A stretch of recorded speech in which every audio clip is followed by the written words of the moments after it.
হায় রে মোবাইল, তুই কতই কিছু না খাইলি। প্রথমে স্বামী স্ত্রীর সম্পর্কটা খাইলি, রেডিও খাইলি, টিভি খাইলি, পত্রিকা খাইলি, টর্চলাইট খাইলি, ক্যালকুলেটর খাইলি, ক্যামেরা খাইলি, ভিসিআর টিভি খাইলি, সিনেমা হলটা তাও খাইলি, কম্পিউটার ল্যাপটপ খাইলি, আয়না খাইলি, হাত ঘড়ি খাইলি, সবশেষে অ্যালার্ম ঘড়িটা খাইলি, রাতের ঘুমটাও খাইলি, অল্প বয়সে চোখটাও কানা করলি, আর লেখাপড়া তো খাইলি খাইলি, সাথে সাথে মূল্যবান সময়টাও খাইলি। মেলা মানুষে বলতে আমি শুনছি কিডনি বেচে নাকি আইফোন কিনছে, তার মানে তুই কিডনিটাও খাইলি। বউ সংসার স্বামী তো খাইছিস, বউ আর স্বামীর মধ্যে সতীনের মতো সম্পর্ক সৃষ্টি করছিস। আগের স্বামী স্ত্রীরা রাত্রিরে একসাথে শুয়ে কতই না কিচ্ছা কাহিনী গল্প গুজব করতো, কত হাসি আনন্দ করতো। আর এখন মোবাইল নিয়ে খাটের উপর ওই কোনাতে একজন এই কোনাতে একজন, মাঝখানে এক রাশ দূরত্ব, মনের মধ্যে কোনো মিল নাই। সংসার করতে হবে তাই করতেছে। স্বামীর স্ত্রীকে ভালো লাগে না, স্ত্রীর স্বামীকে ভালো লাগে। সবাই মোবাইলের ভিতর আসক্ত। মোবাইলের ভিতরে যেগুলো আছে শুধু ওগুলো কি ভালো লাগে। স্বামীর অন্য বইয়ের চাকচিক্য ভালো লাগে, আর স্ত্রীর অন্যের স্বামীর কথাবার্তা চালচলন এগুলো ভালো লাগে। হায় রে কি যুগ পড়লো রে, মোবাইলে সবকিছুই খাইলো রে। আগের দিনগুলা কি যে ভালো ছিল।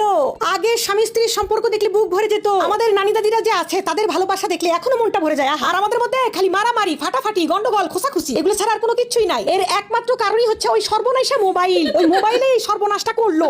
এই যে আগের স্বামীরা কাজে থেকে আসলে বাড়িতে এসে ঢুকে বলতো, বউ আমার জন্য একটু পানি টানি রেডি করো। আর এখন বাড়িতে আসার সাথে সাথে প্রাচীরের ওই পাশ থেকে ওয়াইফাই কানেক্ট করে মোবাইল দেখতে দেখতে ঢুকবে, ঢুকে বলবে ভাত দে। বউয়ের দিকে তাকানোর সময় নাই, বউ খাইছে কিনা, পড়ছে কিনা, কোনো জিজ্ঞাসাবাদ কিচ্ছু নাই। ওই মোবাইল টিপতে টিপতেই ভাত গিলবে, তারপর বউকে একবার জিজ্ঞাসা করবে না, একটু বউয়ের দিকে তাকাবে না। আবার অন্যদিকে চিন্তা করেন আগের যুগের বউয়েরা স্বামী আসলে কি যত্ন সেবা, আদর যত্ন, ভালোবাসা, হাত পা ধুয়ে দিত, গামছা নিয়ে বসে থাকতো। আর এখন বাড়িতে এসে স্বামীরা যদি বলে একটু ভাত দে, তখন বউ বলে তুই পারলে তুলে খা, বেশি হুকুম করবে না আমার সাথে। ফেসবুকে ভিডিও দিচ্ছি, লাইক কমেন্ট আসতেছে না, তুমি জানো না আমার মন ভালো নাই। তার মানে বউয়ের মন মেজাজ ভালো না থাকার কারণ কি? ওই মোবাইল। ওই যে মোবাইলের ভিতরে দেখে মানুষের বউ বর মানুষের ফুল দেয়, চকলেট দেয়, সিনেমা হলে ঘুরতে নিয়ে যায়, ভালো ভালো খাওয়ায়, ভালো ভালো পড়ায়। ওগুলো তো পারে না। ওগুলো যে ওরা ভিডিওর জন্য করে সেটা তো আমরা বুঝি না। আর ভাই আমরা কি মনে করি ওদের স্বামীরা কত ভালো, আমাদের স্বামীরা আমাদের কিছু দেয় না। কিন্তু বাস্তবতা কি? বাস্তবতা তো বড় কঠিন। আমাদের স্বামীরা আমাদের জন্যই সারাদিন কষ্ট করে, বেচারিরা সময় পায় না আমাদের সাথে কথা বলতে। কিন্তু আমরা তো আর ওইটা বুঝি না। ওই মোবাইল একটা দেখে আমাদের চোখে মোহ লেগে যায়, তখন আর নিজের ঘরটা ভালো লাগে না। এইগুলার যন্ত্রণা হচ্ছে বাড়ি বাড়ি। এই যন্ত্রণাগুলো হচ্ছে শুধুমাত্র মোবাইলের কারণে। হ্যাঁ, আমার মোবাইল কই গেল? মোবাইলে যে এতই ফিল্টার দিয়ে দিয়ে মেয়েরা এই এতই টিকটক বানাইছে,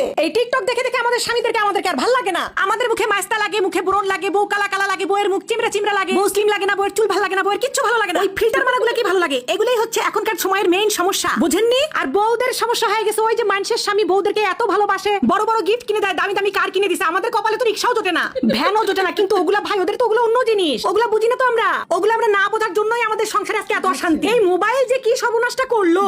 দুনিয়ার সব খাইলো তো খাইলো, স্বামী স্ত্রীর সম্পর্কটাও খাইলো। এই মোবাইল মনে হয় আর কিছুদিন পর স্বামী স্ত্রীর সম্পর্কটাই রাখবে না, দুনিয়া থেকে তুলে দিবে মনে হয়। বাপরে বাপ, মোবাইলের কারণে খালি এখন পরকিয়া, ঘরে ঘরে পরকিয়া। এর বউ ওর সাথে চলে গেছে, এর বয়ফ্রেন্ড ওর সাথে চলে গেছে। কি একটা যুগ জামানা পড়লো। C C C. এই মোবাইলের জন্য এখন পরকিয়াটা মানুষের কাছে ফ্যাশন হয়ে গেছে। মানে ডিজিটাল যুগ, ডিজিটাল ফ্যাশন, ডিজিটাল পরকিয়া। কোনো লাজ লজ্জা কিচ্ছু নাই, বরং পরকিয়া করলে মনে হয় তারা জীবনে ধন্য হয়ে গেছে। তারা আবার ইন্টারভিউ দেয় মোবাইলের সামনে এসে, আমরা এই জন্য করছি, আমরা ওই জন্য করছি।